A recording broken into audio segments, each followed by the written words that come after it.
చాలా వరకు అనారోగ్య బారిన పడేటువంటి వారు నీటి వలన, శుభ్రత లేనటువంటి నీరు త్రాగడం వలన వారు అనారోగ్య బారిన పడుతున్నారనేటువంటి విషయాన్ని గుర్తించి ఇవి అనేక సందర్భాల్లో సర్వేలు అనేక సందర్భాల్లో ఇచ్చినటువంటి నివేదికను కూడా వారు బేస్ చేసుకుని దాన్ని ఆధారం చేసుకుని దేశంలో 15 కోట్ల పేదల ఇళ్లకి ఇవాళ జల్ జీవన్ మిషన్ ద్వారా దేశవ్యాప్తంగా 15 కోట్ల మంది పేదల ఇళ్లకి ఇవాళ కుళాయి మాధ్యమంగానే నీరు అందిస్తున్నటువంటి సందర్భం. అదేవిధంగా స్వచ్ఛ భారత్ కార్యక్రమంలో అంతర్భాగంగా మరుగుదొడ్ల నిర్మాణం అంటే ఇది కేవలం ఏదో చిన్న విషయం కాదు. ఇది మహిళల యొక్క ఆత్మగౌరవంతో, మహిళల యొక్క ఆరోగ్యంతో ముడిపడినటువంటి అంశం కనుక మహిళల యొక్క ఆత్మగౌరవాన్ని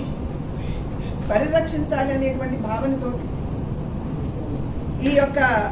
మరుగుదొడ్ల నిర్మాణం చేపడితే దేశవ్యాప్తంగా కూడా 12 కోట్ల మరుగుదొడ్ల నిర్మాణం జరిగినటువంటి విషయాన్ని